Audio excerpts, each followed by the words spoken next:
The relentless cicada chorus buzzed a monotonous counterpoint to Sarah's pounding heart. Lost, not geographically, thanks to a dead phone as usual, but emotionally adrift in the oppressive heat of Deadwood Ridge. This solo camping trip, meant to reconnect with nature, had taken a terrifying turn. Every rustle in the dry undergrowth, every snap of a twig, sent chills down her spine. As the last rays of the blood-red sun bled into twilight, Sarah stumbled upon a dilapidated cabin, its windows boarded shut, paint peeling like leprous skin. A morbid curiosity, a flicker of hope for shelter, propelled her forward. The air around the cabin hung heavy, thick with the scent of decay and something unsettlingly sweet. Cautiously, Sarah pushed open the creaking door, a wave of stale air and dust assaulting her senses. The interior was even more unsettling. Commodes draped the rafters like macabre tapestries. Furniture shrouded in dust sheets resembled skeletal figures. In the center of the room, a lone rocking chair swayed back and forth, an unseen force propelling its easy motion. Panic gnawed at Sarah's edges, but a primal need for safety kept her rooted to the spot. As if the cabin itself sensed her fear, a floorboard creaked above. The rocking chair lurched forward, sending a dust cloud swirling. From the shadows, a figure emerged. It was a woman, her skin a sickly pale, eyes reflecting an unnatural yellow glow. Her once vibrant dress hung in tatters, revealing bone beneath. A horrifying grin stretched across her face, exposing rows of needle-like teeth. Sarah's scream died in her throat as the woman spoke, her voice a raspy whisper that sent shivers down her spine. "Welcome, child. It rasped. Deadwood Ridge welcomes all, but never lets them leave." Terror fueled Sarah's adrenaline. She lunged for the door, but the woman was unnaturally fast. A bony hand clamped around her arm, its grip like a vise. The sickly sweet scent intensified, making Sarah lightheaded. Visions flooded her mind, flashes of a pioneer family, a brutal winter, a twisted pact made with the darkness that resided beneath the ridge. The woman, the matriarch of the family, had bartered their souls for survival, becoming the chilling guardian of Deadwood Ridge, forever claiming the souls of those who ventured too close.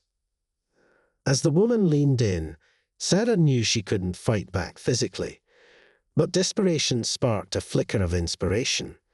With a deep breath, she began to sing, a childhood lullaby her grandmother used to sing. It was a simple melody, a fragment of light in the suffocating darkness.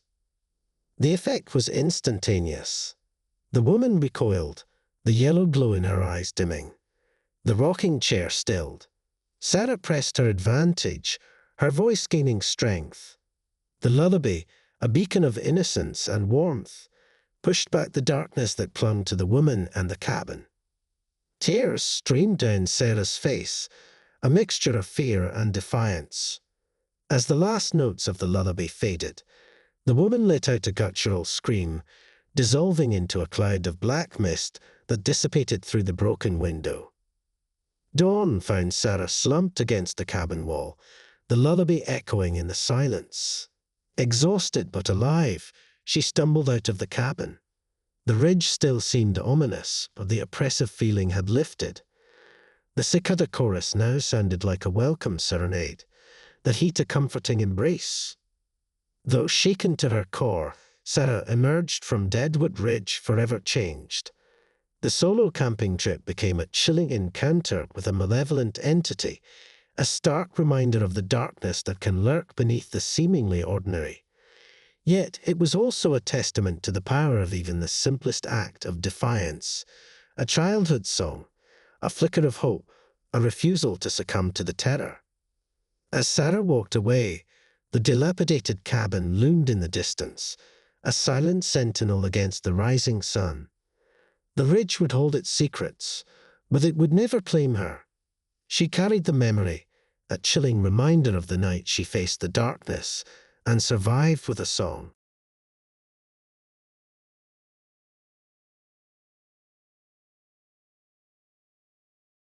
The rhythmic creak of the swing set echoed through the dusty playground, a counterpoint to the frantic hammering of Sarah's heart. Not lost, but a prisoner of childhood memories in the oppressive heat of Cicada Creek Park. This solo ghost story investigation, fueled by youthful dares and late-night campfire tales, had morphed into a chilling reality. Every rustle in the overgrown weeds, every flitting shadow cast by the dying sun, sent chills down her spine. As dusk painted the park equipment in an unsettling orange glow, Sarah approached the abandoned carousel. Its once vibrant colors were faded and peeling, the painted horses frozen in mid-gallop, their vacant eyes seeming to follow her every move. A morbid curiosity, a flicker of defiance against the rising fear, propelled her forward. The air around the carousel hung heavy, thick with the scent of rust and something else, something cloying and metallic. Tentatively, Sarah reached out and touched a chipped, white horse. A jolt of energy surged through her, a kaleidoscope of fragmented images bombarding her senses. Screams, laughter cut short, the sickening crunch of metal. The carousel spun, a whirlwind of terror and despair. The vision faded, leaving Sarah breathless. This wasn't just a creepy relic of her childhood. It was a conduit, a portal to a nightmare past. Panic gnawed at the edges of her bravado, but a flicker of determination, fueled by the chilling truth she glimpsed, took hold. Focusing on the fragmented memory, Sarah closed her eyes. Forgotten news articles about a tragic accident, whispers of a vengeful spirit. It all flooded back. With a deep breath, she spoke the forgotten rhyme, a chilling echo from her childhood, a plea to the darkness she now sensed. The rusted gears of the carousel creaked to life, an agonizingly slow rotation beginning. A spectral wind whipped through the park, carrying the faint scent of bubblegum and metallic tang. From the swirling mist, figures materialized. Children, their faces contorted in eternal screams, their clothes stained a sickly red. Sarah's scream died in her throat as the lead figure, a little girl with pigtails, spoke. Her voice, a raspy whisper that sent shivers down Sarah's spine, echoed with a chilling familiarity. We were promised fun, it rasped, endless rides. But the fun turned to pain, the laughter to screams. Terror threatened to consume Sarah, but a primal need for justice, a flicker of empathy for the trapped spirits, replaced it. These weren't vengeful entities. They were victims, forever reliving their horrific demise. Taking a deep breath, Sarah began to sing, a cheerful children's song her mother used to sing to her on cart rides. It was a simple melody, a desperate attempt to break the cycle of pain. The effect was instantaneous. The spectral children stilled, their vacant eyes flickering with a flicker of recognition. The carousel slowed, the wind died down. Tears streamed down Sarah's face, a mixture of fear and determination.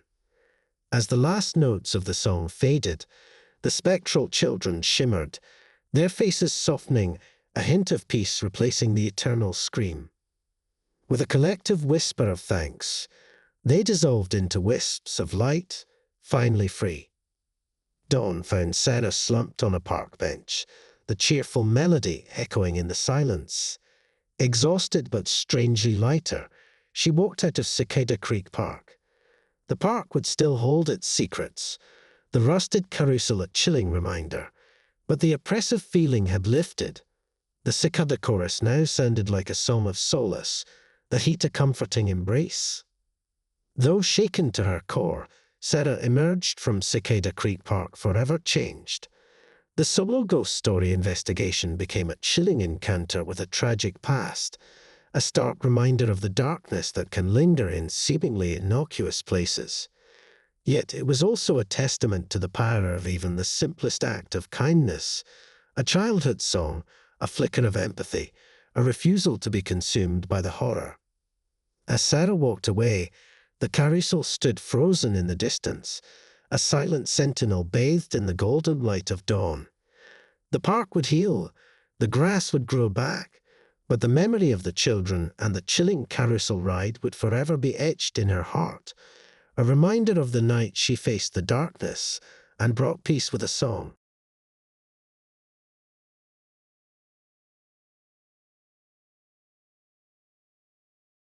The rhythmic drip, drip, drip of condensation echoed through the stifling heat of the Abernethy farmhouse attic, a counterpoint to the frantic hammering of Sarah's heart.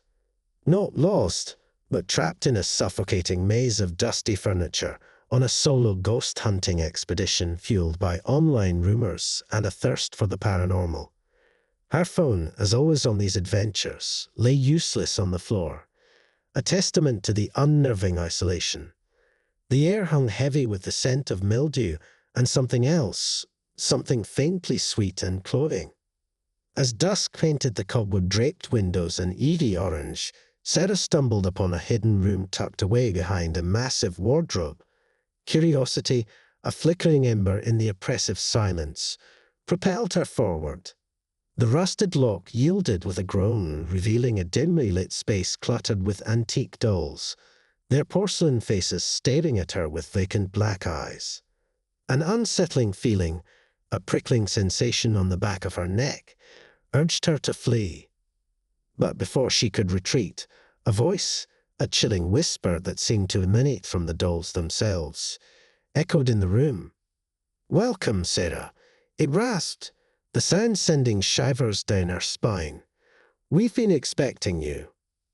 Terror threatened to consume Sarah, with a primal urge to understand, fueled by the disembodied voice, replaced it.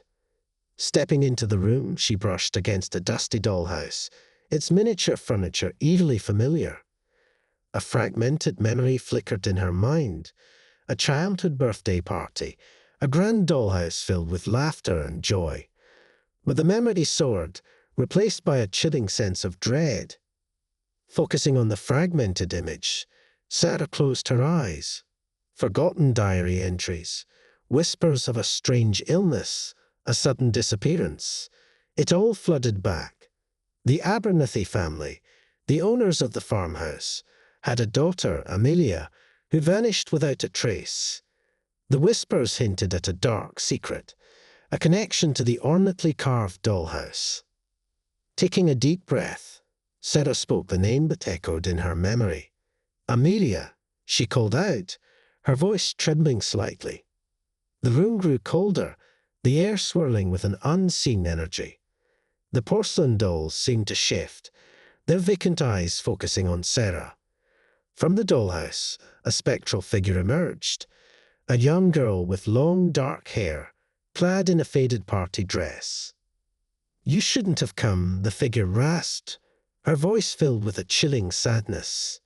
"They took me, trapped me here. Now they'll take you too."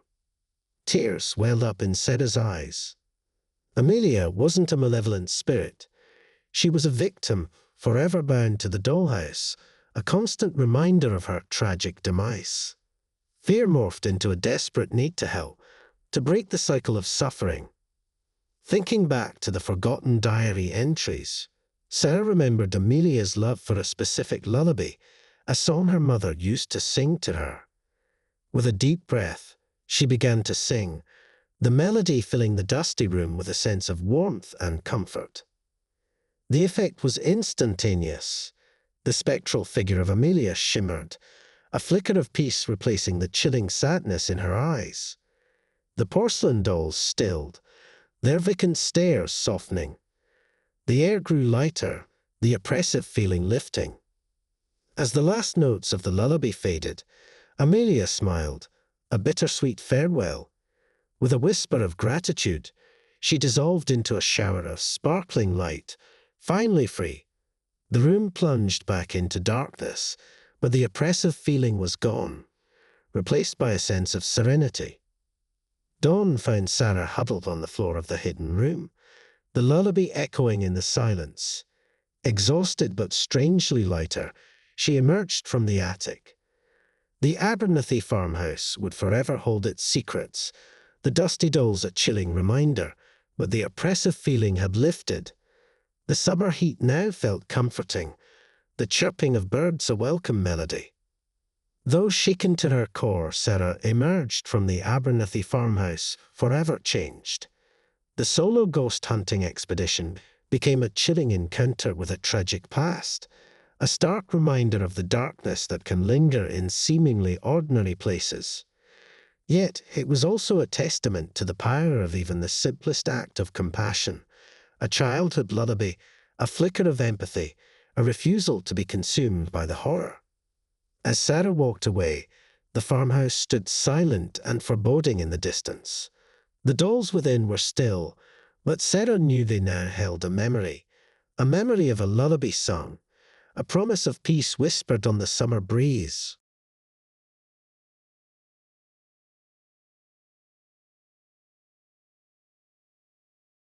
The rhythmic crunch of Sarah's boots on gravel echoed through the desolate expanse of Widow's Wash, not lost, but purposefully navigating the deserted town, a solo urban explorer fueled by a thirst for forgotten stories. Her phone, as always on these adventures, was a useless brick in her backpack, a testament to the eerie silence that hung heavy in the air. The only sound, besides the relentless crunch of gravel, was the unsettling rustling of unseen creatures in the overgrown yards. As dusk painted the abandoned buildings in hues of rusty orange and faded purple, Sarah stumbled upon a boarded-up ice cream parlor called Sunny Scoops. A morbid curiosity, a flicker of defiance against the rising dread, propelled her forward. The chipped paint and peeling posters advertising long-forgotten flavors whispered of a bygone era. A faint, sickly sweet scent hung in the air, a cloying counterpoint to the usual summer smells of melting ice cream and bubblegum. Tentatively, Sarah reached out and touched a faded picture of a smiling family enjoying towering ice cream cones. A jolt of energy surged through her, a kaleidoscope of fragmented images bombarding her senses. Laughter mingled with screams, vibrant colors blurred to sickly green. The air grew thick with a suffocating mist. The scene shifted, revealing a lone figure, shrouded in a tattered white coat, a twisted grin plastered on their face. The vision faded, leaving Sarah breathless. This wasn't just an abandoned ice cream parlor. It was a portal, a window into a horrifying past. Panic gnawed at the edges of her bravado, but a flicker of determination, fueled by the chilling truth she glimpsed, took hold. Focusing on the fragmented memory, Sarah closed her eyes. Forgotten news articles about a mysterious illness, whispers of tainted ice cream, a sudden town evacuation. It all flooded back. Sunny Scoops, once a beloved local hangout, had become the center of a chilling tragedy. Taking a deep breath, Sarah spoke the parlor's forgotten name, a desperate plea to the darkness she now sensed. The boarded windows creaked open, a wave of sickly sweet, cloying air spilling out. From the swirling mist, a figure materialized, a gaunt man in a stained white coat, his eyes glowing a malevolent green. Sarah's scream died in her throat as the figure spoke, his voice a raspy whisper that sent shivers down her spine. "Welcome, dearie," it rasped, "looking for a sweet treat? We have plenty to share." Terror threatened to consume Sarah, but a primal need for justice, a flicker of defiance against the chilling entity, replaced it. These weren't playful ghosts. They were victims forever trapped in their final moments of terror. Instead of fleeing, Sarah began to sing, a cheerful jingle from a long-forgotten ice cream commercial. It was a simple melody, a desperate attempt to break the cycle of pain. The effect was instantaneous. The spectral figure stilled, his eyes flickering with confusion. The swirling mist thinned, revealing the outlines of other ghostly figures, their faces contorted in eternal screams. Tears welled up in Sarah's eyes, a mixture of fear and determination. As the last notes of the jingle faded, the spectral figures shimmered, their faces softening, a hint of peace replacing the eternal scream. With a collective whisper of thank you, they dissolved into wisps of light, finally free.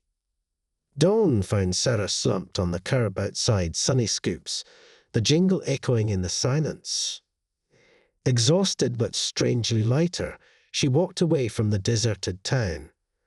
Widow's Wash would forever hold its secrets, the boarded-up ice cream parlor, a chilling reminder, but the oppressive feeling had lifted. The first rays of sun felt warm on her face, the chirping of birds a welcome melody. Though shaken to her core, Sarah emerged from Widow's Wash forever changed. The solo urban exploration became a chilling encounter with a tragic past, a stark reminder of the darkness that can linger in seemingly ordinary places. Yet it was also a testament to the power of even the simplest act of defiance, a childhood jingle, a flicker of empathy, a refusal to be consumed by the horror. As Sarah walked away, the boarded-up ice cream parlor stood alone, a silent sentinel against the rising sun. The town remained deserted, but Sarah knew a part of it had finally found peace, thanks to a forgotten jingle sung on a summer morning.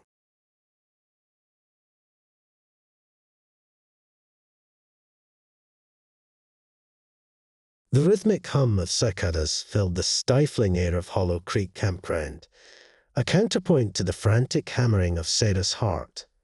Not lost, but a prisoner of her own dare on a solo camping trip fueled by campfire tales and teenage bravado. Her phone, as always on these adventures, displayed a single, mocking bar of signal, a testament to the unnerving isolation. The oppressive silence was broken only by the relentless chirp of insects and the unsettling rustle of unseen creatures in the undergrowth. As dusk painted the towering pines a deep, menacing green, Sarah stumbled upon a forgotten trail marked with faded, hand-carved signs depicting unsettling figures. Curiosity, a flickering ember in the deepening shadows, propelled her forward. The warnings etched into the wooden signs, "Turn back, trespassers beware," only fueled her morbid fascination. The air grew thick and stagnant, heavy with the scent of decaying leaves and something else, something faintly metallic and cloying. As Sarah rounded a bend, the trail abruptly ended at a clearing dominated by a colossal, ancient oak, its gnarled branches, like skeletal fingers reaching for the sky, cast grotesque shadows that danced in the fading light. An oppressive silence hung heavy in the clearing, broken only by the frantic beating of her heart. Cautiously, Sarah reached out and touched the rough bark. A wave of dizziness washed over her, a kaleidoscope of fragmented images bombarding her senses. Screams ripped through the air, the earth stained a sickening red, grotesque figures with glowing eyes feasted on something unspeakable. The vision faded, leaving Sarah gasping for breath. This wasn't just a tree. It was a conduit, a portal to a horrifying past. Panic threatened to consume her, but a primal need to understand, fueled by the nightmarish vision, took hold. Focusing on the fragmented images, Sarah closed her eyes. Forgotten stories whispered by old-timers, chilling legends passed down through generations. They all flooded back. The oak of Hollow Creek, once a majestic symbol of the forest, was now a tainted monument to a forgotten ritual, a gateway to a malevolent entity. Desperate to break the chilling connection, Sarah stumbled back, but it was too late. From the shadows beneath the oak, figures materialized, grotesque parodies of human form, their eyes glowing with an unnatural hunger. They spoke in a guttural language, a chorus of rasping voices that sent shivers down Sarah's spine. Terror threatened to paralyze her, but a primal need to survive, a flicker of defiance against the encroaching darkness, replaced it. Instead of cowering, Sarah began to sing, a forgotten camp song her grandfather used to teach her. It was a simple melody, a desperate attempt to banish the chilling presence. The effect was instantaneous. The grotesque figures stilled, their eyes flickering with confusion. The clearing, once shrouded in darkness, seemed to pulse with an eerie light. From within the oak, a deep, booming voice echoed. It spoke of an ancient pact, a doorway opened in exchange for bountiful harvests, a deal that had turned sour, leaving a legacy of horror.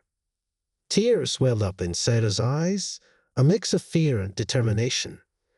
The entities weren't simply evil. They were bound to a twisted agreement, forever trapped in a cycle of violence.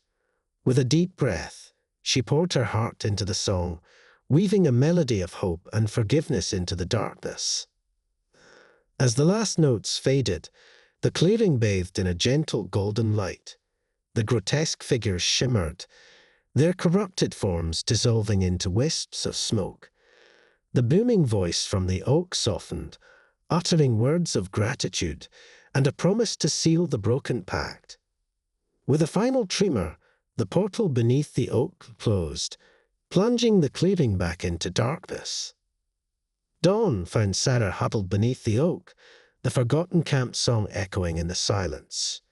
Exhausted but strangely lighter, she emerged from the clearing. Hollow Creek Campground would forever hold its secrets, the ancient oak a chilling reminder, but the oppressive feeling had lifted. The first rays of sun felt warm on her face, the chirping of birds a welcome melody. Though shaken to her core, Sarah emerged from Hollow Creek Campground forever changed. The solo camping trip became a chilling encounter with a forgotten evil, a stark reminder of the consequences of tampering with forces beyond human comprehension. Yet, it was also a testament to the power of even the simplest act of hope, a childhood song, a flicker of empathy, a refusal to submit to the darkness. As Sarah walked away, the towering oak stood alone in the clearing, its silhouette etched against the rising sun. The forest remained silent, but Sarah knew a part of it had finally found peace, thanks to a forgotten song sung on a summer morning.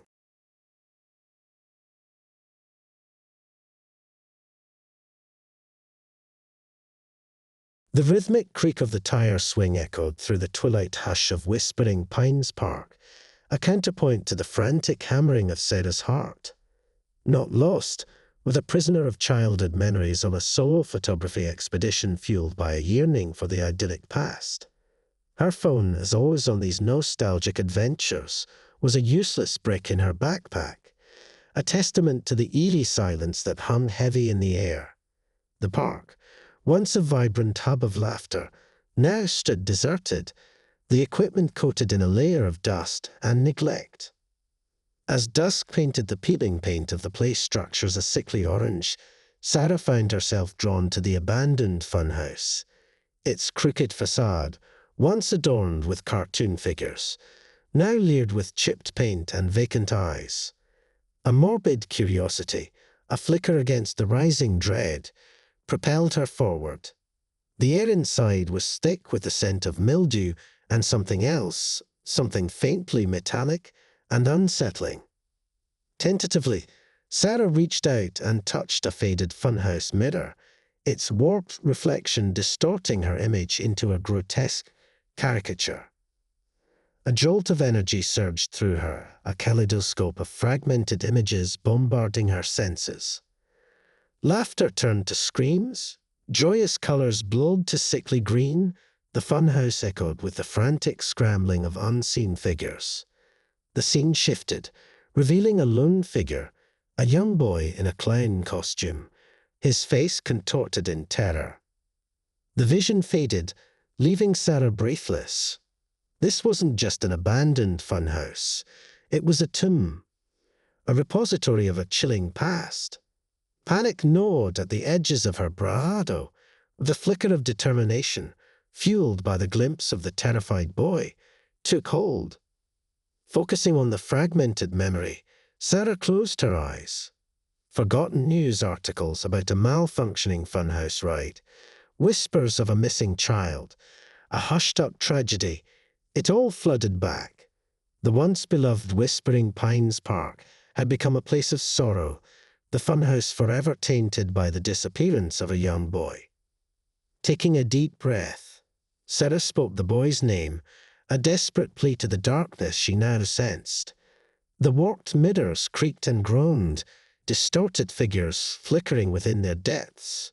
From the shadows of the funhouse maze, a figure materialized, a spectral boy in a tattered clown costume, his eyes filled with a haunting sadness.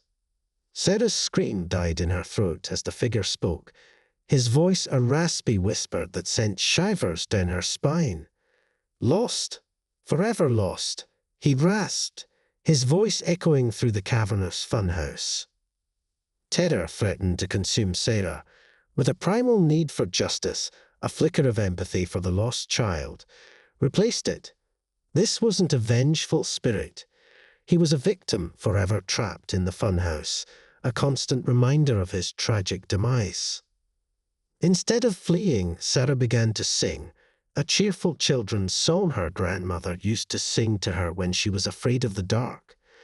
It was a simple melody, a desperate attempt to break the cycle of despair. The effect was instantaneous. The spectral boy stilled, his vacant eyes flickering with a flicker of recognition. The distorted figures in the mirrors shimmered, their grotesque forms softening. Tears welled up in Sarah's eyes, a mixture of fear and determination. As the last notes of the song faded, the spectral boy smiled, a bittersweet farewell. With a whisper of thank you, he dissolved into a shower of sparkling light, finally free. Dawn found Sarah huddled on the floor of the funhouse, the children's song echoing in the silence. Exhausted but strangely lighter, she emerged from the abandoned structure.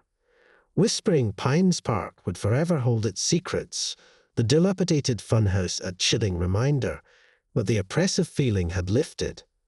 The first rays of sun felt warm on her face, the chirping of birds a welcome melody. Though shaken to her core, Sarah emerged from Whispering Pines Park forever changed. The solo photography expedition became a chilling encounter with a forgotten tragedy, a stark reminder of the darkness that can linger in seemingly innocent places.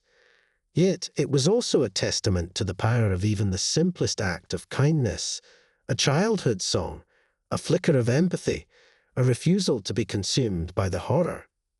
As Sarah walked away, the park stood silent and desolate, bathed in the golden light of dawn.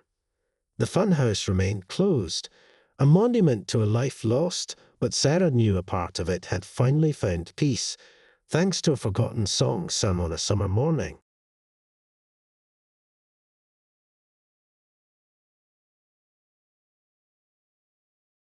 The summer air hangs heavy over Camp Whisper Pines as Erin, Max, Sarah, and Noah, the last counselors before the camp shuts down permanently, prepare for the arrival of a single camper, a stubborn teenage boy named Ben. The camp is a shadow of its former self, the once joyful screams of children replaced by an unsettling silence. As the week progresses, strange occurrences begin to plague the counselors. Tools go missing, unsettling whispers echo through the woods at night, and fleeting glimpses of shadowy figures dart between the cabins. Erin, haunted by a childhood accident at the camp that claimed the life of a friend, starts experiencing vivid nightmares, reliving the tragedy. Noah, the only one with a deeper connection to the camp's history, reveals a local legend about a vengeful spirit, a camper who died by the lake years ago, forever bound to the place by a forgotten promise. He warns them of a ritualistic campfire mentioned in the legend, a ritual that could appease the spirit. Driven by a mix of curiosity and desperation, the counselors decide to perform the ritual. As they gather around the crackling fire, reciting cryptic words from a dusty old camp manual, the wind picks up, and the flames dance wildly. The air grows thick with an oppressive feeling, and the shadows seem to writhe with unseen menace. Suddenly, Ben screams. He points towards the woods, his face contorted in terror. A dark figure emerges from the trees, its form shifting and melding like smoke. Panic erupts as the councillors realize they've awakened something far more sinister than they bargained for. The entity begins to pick them off one by one, exploiting their deepest fears and insecurities. Max's fear of the dark manifests as paralyzing visions. Sarah's loneliness takes the form of taunting whispers, and Erin is forced to confront the guilt of her past. As the group dwindles, Erin and Noah, the only survivors, discover a hidden compartment in the camp director's cabin. Inside, they find a diary detailing the tragic accident from Erin's childhood and a chilling truth. The spirit is not a camper, but the vengeful soul of the camp director, consumed by guilt over his role in the event. With this knowledge, Erin hatches a plan. They lure the entity back to the lake, the site of its demise. Using the forgotten promise mentioned in the legend, Erin offers herself as a vessel for the director's spirit to finally find peace. A tense standoff ensues, the entity flickering with rage before a flicker of recognition appears in its form.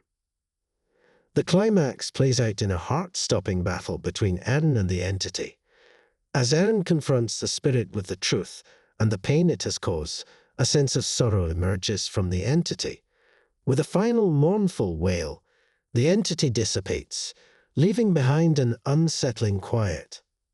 The summer ends with the closure of Camp Whisper Pines.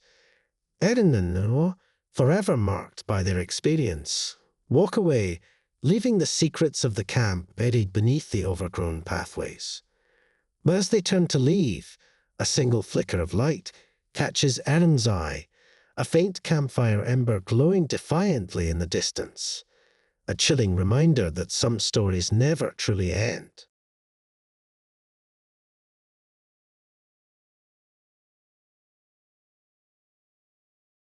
The summer air hangs heavy over Camp Whisper Pines as Erin, Sarah, and Noah, the last councillors before the camp shuts down permanently, prepare for the arrival of a single camper, a sullen teenage boy named Ben. The camp is a shadow of its former self, the once joyful screams of children replaced by an unsettling silence. As the week progresses, strange occurrences begin to plague the councillors. Tools go missing, unsettling whispers echo through the woods at night, and fleeting glimpses of shadowy figures dart between the cabins. Erin, haunted by a childhood accident at the camp that claimed the life of a friend, starts experiencing vivid nightmares, reliving the tragedy. Noah, the only one with a deeper connection to the camp's history, reveals a local legend about a vengeful spirit, a camper who died by the lake years ago, forever bound to the place by a forgotten promise. He warns them of a ritualistic campfire mentioned in the legend, a ritual that could appease the spirit. Driven by a mix of curiosity and desperation, the councillors decide to perform the ritual. As they gather around the crackling fire, reciting cryptic words from a dusty old camp manual, the wind picks up and the flames dance wildly. The air grows thick with an oppressive feeling, and the shadows seem to writhe with unseen menace. Suddenly, Ben screams. He points towards the woods, his face contorted in terror. A dark figure emerges from the trees, its form shifting and melding like smoke. Panic erupts as the councillors realize they've awakened something far more sinister than they bargained for. The entity begins to pick them off one by one, exploiting their deepest fears and insecurities. Max's fear of the dark manifests as paralyzing visions. Sarah's loneliness takes the form of taunting whispers, and Erin is forced to confront the guilt of her past. As the group dwindles, Erin and Noah, the only survivors, discover a hidden compartment in the camp director's cabin. Inside, they find a diary detailing the tragic accident from Erin's childhood and a chilling truth. The spirit is not a camper, but the vengeful soul of the camp director, consumed by guilt over his role in the event. With this knowledge, Erin hatches a plan. They lure the entity back to the lake, the site of its demise. Using the forgotten promise mentioned in the legend, Erin offers herself as a vessel for the director's spirit to finally find peace. A tense standoff ensues, the entity flickering with rage before a flicker of recognition appears in its form. The climax plays out in a heart-stopping battle between Erin and the entity. As Erin confronts the spirit with the truth and the pain it has caused, a sense of sorrow emerges from the entity. With a final mournful wail, the entity dissipates, leaving behind an unsettling quiet. The summer ends with the closure of Camp Whisper Pines. Erin and Noah, forever marked by their experience, walk away, leaving the secrets of the camp buried beneath the overgrown pathways. But as they turn to leave, a single flicker of light catches Erin's eye, a faint campfire ember glowing defiantly in the distance, a chilling reminder that some stories never truly end.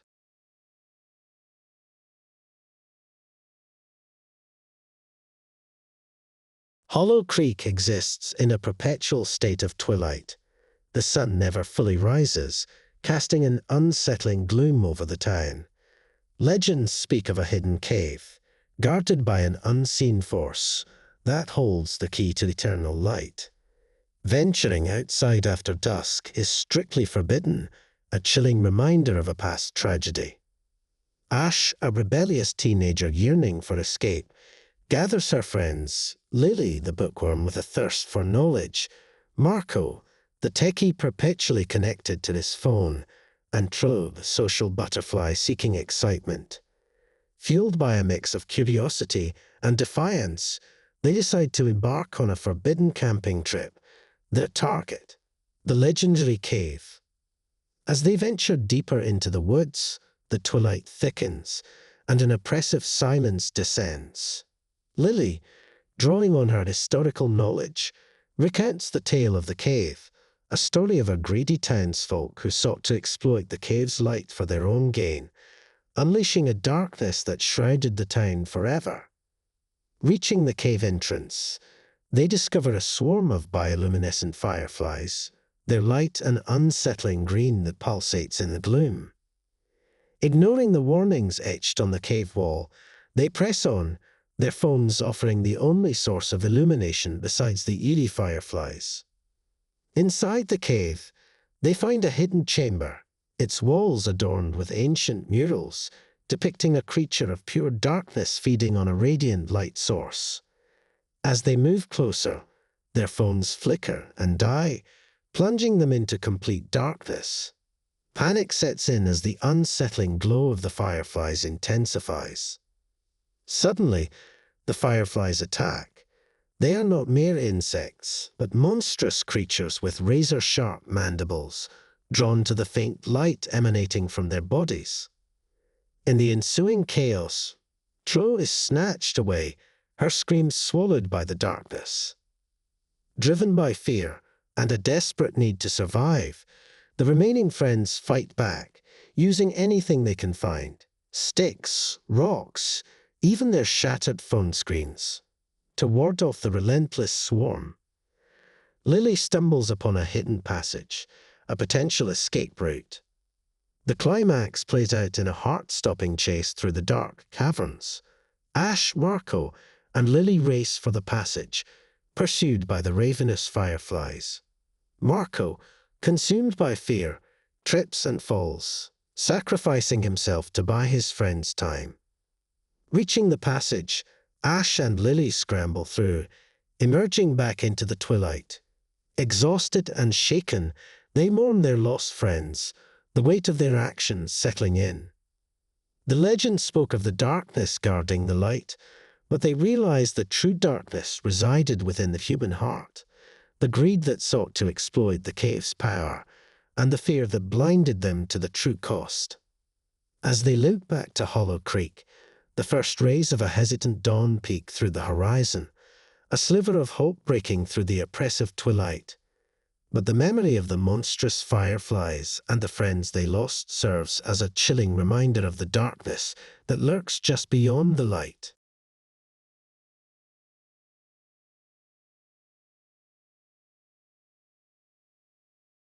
The summer sun beats down mercilessly on the desolate stretch of highway where the Radio Shack stands like a forgotten monument to a bygone era. Inside, Matteo and Gabi, two teenagers burdened by summer boredom, trudge through their monotonous shift.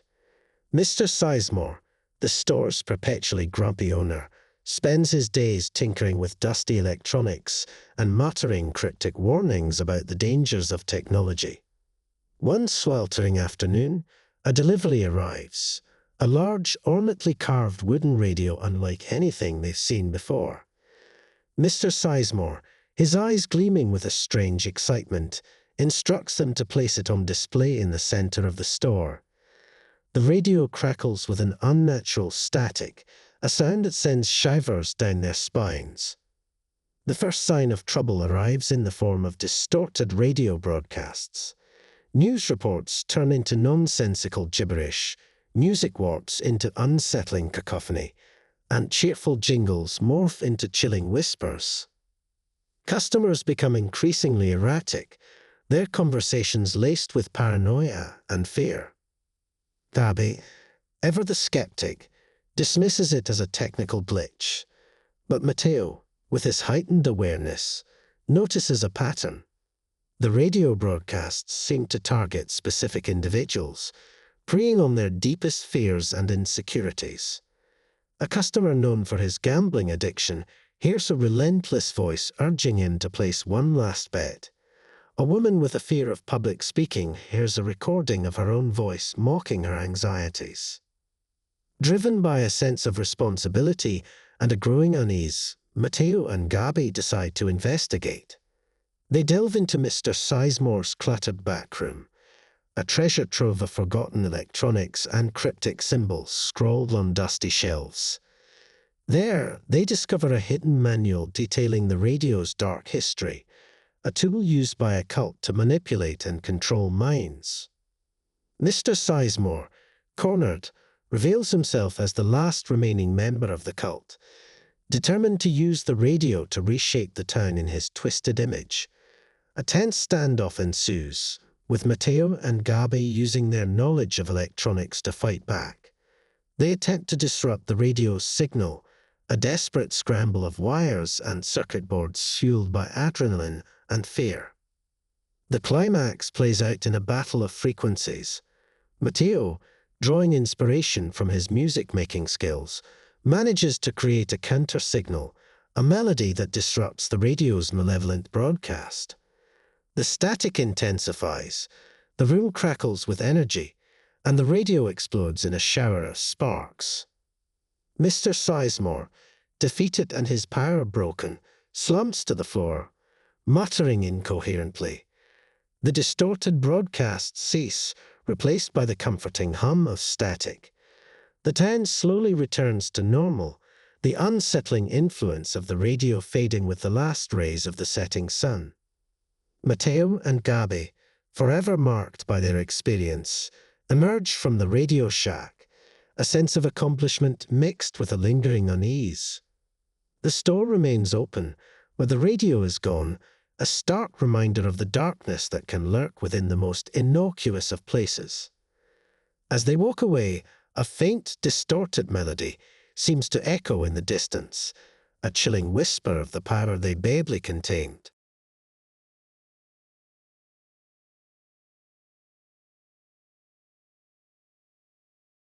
Harper, Leo, Chloe, and Ethan, on a road trip, fueled by summer boredom and a thirst for adventure, veer off the highway after spotting the faded billboard.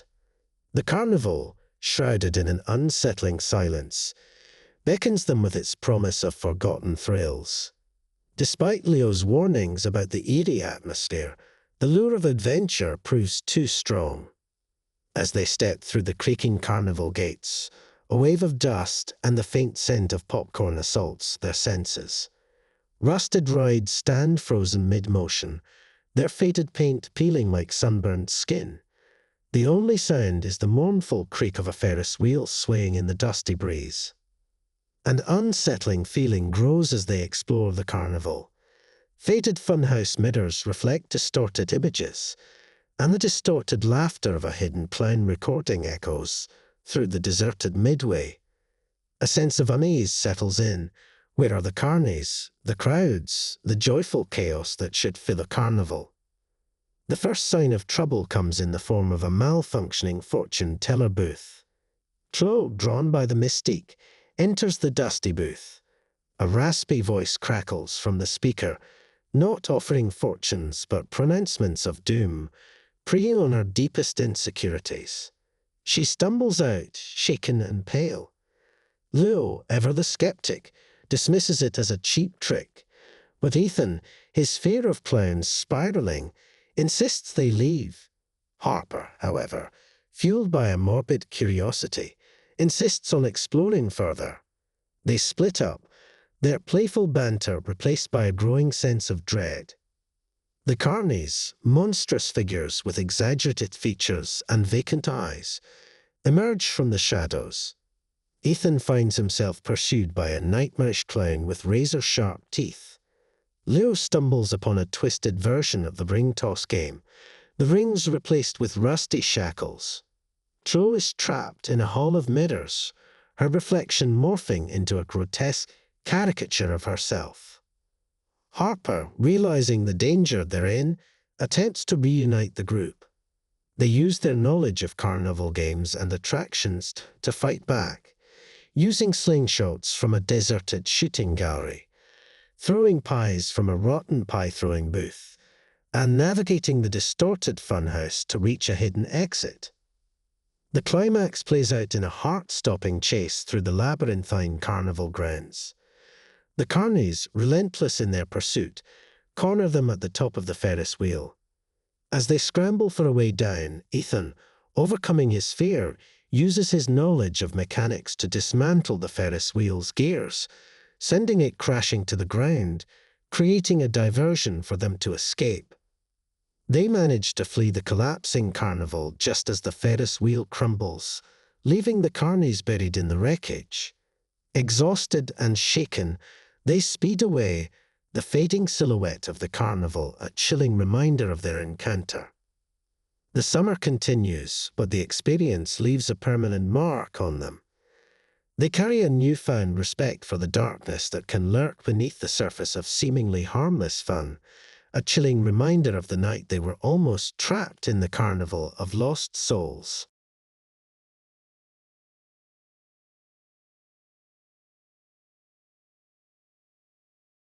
Serenity Bay shimmers under the relentless summer sun. Maya, Ari, Liam, and Stella, on a summer getaway to escape the monotony of city life, find themselves captivated by the town's beauty. However, whispers of a local legend soon reach their ears. The tale of the sunburnt siren, a vengeful mermaid who lures tourists to a watery doom with her hauntingly beautiful song.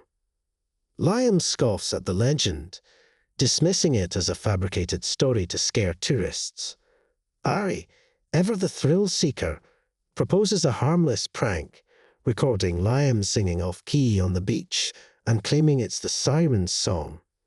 Maya, with her interest in local folklore, delves deeper into the legend, discovering unsettling details about the sunburnt siren, a creature once worshipped by the town's ancestors, now enraged by the environmental destruction caused by unchecked tourism. The first sign of trouble arrives the next day. A tourist known for his disregard for littering disappears while swimming alone. The only clue, a single seashell with an unsettling inscription, a sacrifice for the sunburnt one. Fear begins to simmer beneath the sun-drenched veneer of Serenity Bay. Liam, shaken by the disappearance, starts to take the legend seriously. Stella, however, remains oblivious, consumed by her quest for the perfect tan and the envy-inducing social media posts. One evening, lured by the promise of a secluded beach for a perfect sunset picture, Stella ventures off alone. Maya, noticing Stella's absence, alerts Ari and Liam. They rush to the beach, a growing sense of dread gnawing at them. As the sun dips below the horizon, casting long shadows across the water, a hauntingly beautiful melody fills the air. Following the sound, they find Stella wading deeper into the water, her phone clutched in her hand, a vacant smile on her face. The climax plays out in a desperate race against time. Liam, using his drone, spots the sunburnt siren, a grotesque creature with sun-blistered skin, tangled seaweed hair, and a voice that chills them to the bone. Maya, drawing on her knowledge of the legend, realizes the inscription on the shell holds the key. The sunburnt siren needs offerings, not sacrifices. They devise a plan. Using Maya's underwater camera and Liam's drone, they create a dazzling display of light and color beneath the water, an offering to appease the sunburnt siren. The melody falters, the water churns, and the creature surfaces, her rage replaced by a flicker of recognition. Stella, seemingly entranced, drifts towards the creature. In a tense standoff, Maya speaks, her voice echoing across the water. She acknowledges the destruction caused by tubism and promises to spread awareness to protect the ocean. The sunburnt siren stares at them, a flicker of sadness in her eyes. With a final mournful cry, she dives back into the depths, taking Stella with her not as a sacrifice, but as a guardian, a reminder of the delicate balance between tubism and the environment. The next morning, the sun rises over a somber Serenity Bay. The legend of the sunburnt siren takes on a new meaning, a cautionary tale of respecting nature's wrath.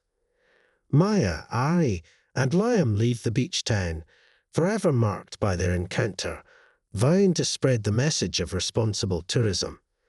The inscription on the shell remains a chilling reminder, a sacrifice for the sunburnt one, or an offering for a fragile balance.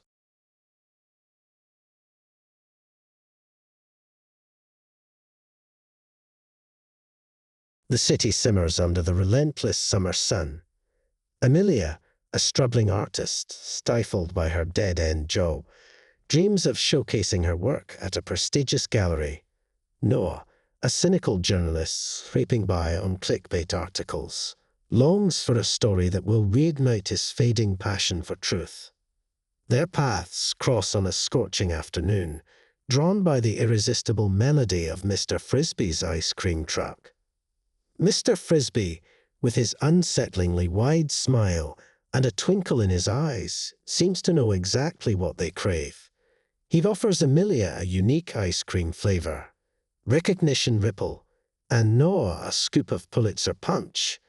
The ice cream tastes divine, a burst of flavor that promises to fulfill their deepest desires.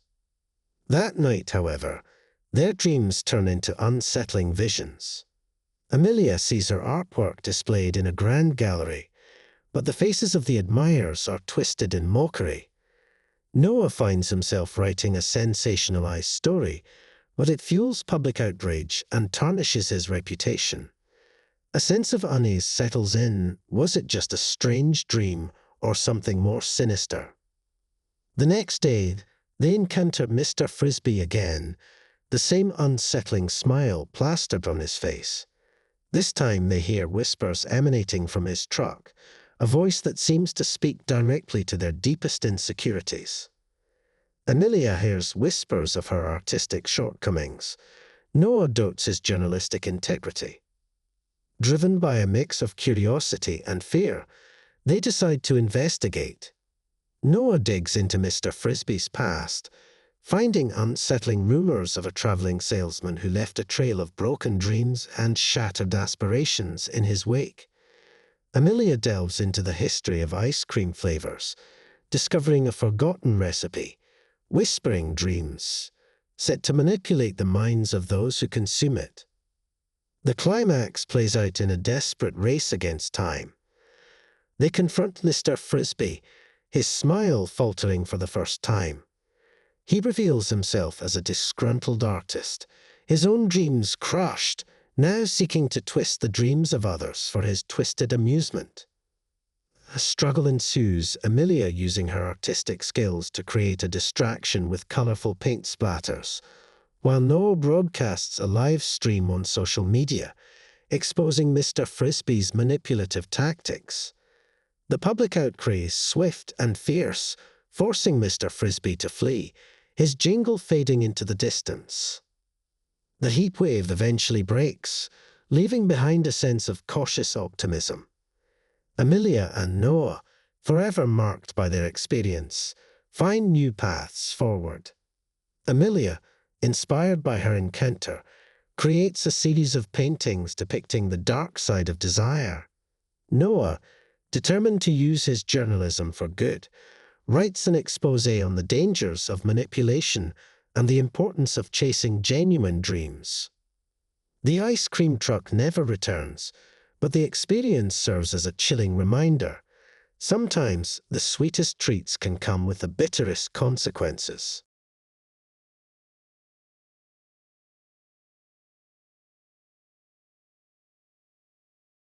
Harmony Grove bustles with preparations for the annual Firefly Festival, the highlight of the summer. Ava, however, feels a growing unease. The townsfolk seem obsessed with maintaining a picture-perfect image, and the forced cheerfulness around the festival grates on her. Finn, her best friend, shares her concerns, but warns against upsetting the delicate balance of the town.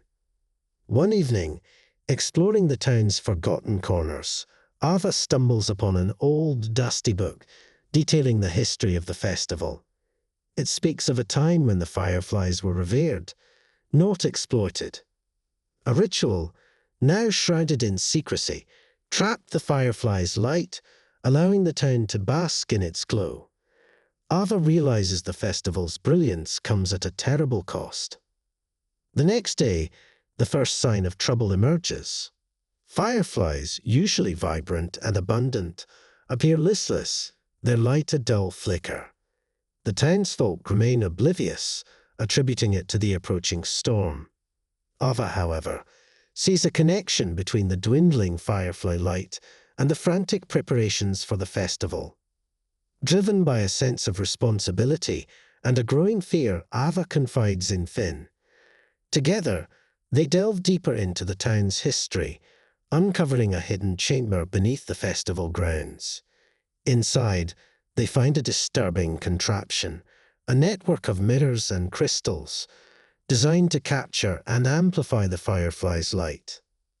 The climax plays out during the festival's opening ceremony. The townsfolk gather, dazzled by the seemingly endless display of fireflies. As Mayor Hawthorne proudly declares the festival open, Ava and Finn try to expose the truth. But their pleas are drowned out by the music and the cheering crowd. Suddenly, the stolen light takes its toll. The captured fireflies, drained of their vibrant energy, transform into grotesque creatures, their bodies pulsating with an unnatural red glow.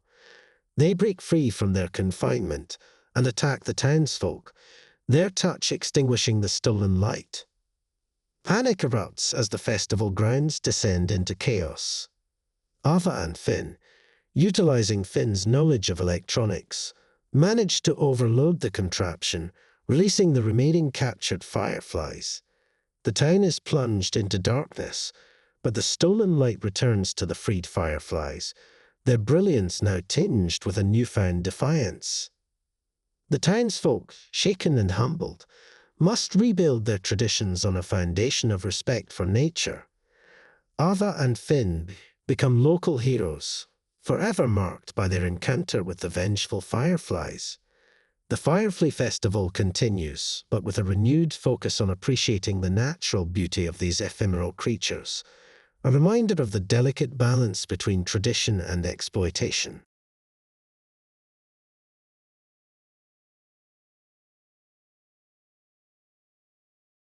The crackling fire casts flickering shadows on the faces of Sarah, Liam, Chloe, and Noah as they celebrate the end of high school with a camping trip in Blackwood Forest. Fueled by the thrill of newfound freedom and the potent blend of nostalgia and uncertainty, they gather around the fire, sharing stories and secrets they swore they'd never reveal. Sarah confesses to a cruel prank that may have driven a classmate away. Liam, his voice barely a whisper, speaks of a family secret that casts a shadow over his past. Chloe, her bravado fading, admits her anxieties about college applications. Noah, through a veil of sarcasm, reveals his fear of being left behind by his friends. As the night deepens and the flames die down, an unsettling silence descends upon the campsite. An unnatural chill creeps into the air, and the forest seems to press closer, its ancient trees whispering secrets in the darkness. A sense of unease settles in. The confessions seem to hang heavy in the air, taking on a life of their own. The first sign of trouble comes in the form of unsettling dreams. Sarah dreams of the ostracized classmate returning, their eyes filled with an unnerving emptiness. Liam sees his family secret splashed across a monstrous billboard in the woods. Chloe wakes to find her acceptance letters replaced with mocking rejections. Noah finds himself alone in a desolate wasteland, his friends vanished without a trace. The next morning, shaken and disoriented, they compare their dreams, a chilling realization dawning on them. The confessions, fueled by their deepest fears, have taken on a sinister life.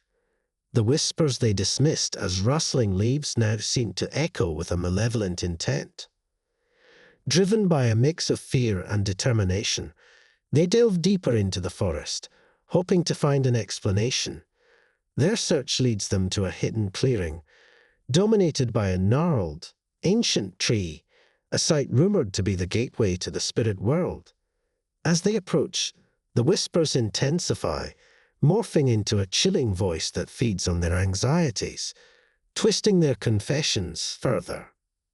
The climax plays out in a desperate struggle against their own fears. The Whisperer, a malevolent entity fueled by negative emotions, manifests as a shadowy figure, its form shifting to embody their darkest thoughts. They must confront their own demons, facing their past mistakes and insecurities, to weaken the Whisperer's grip. Sarah apologizes for her prank, vying to make amends.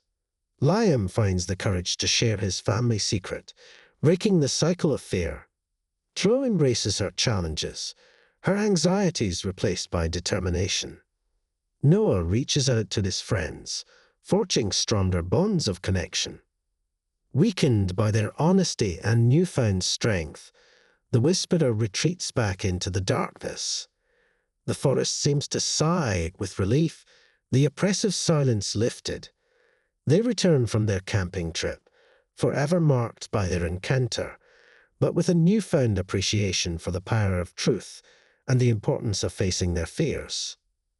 The legend of the Whisperer continues to echo in Blackwood Forest, a chilling reminder of the darkness that can lurk within ourselves and the importance of fostering courage and empathy to keep it at bay.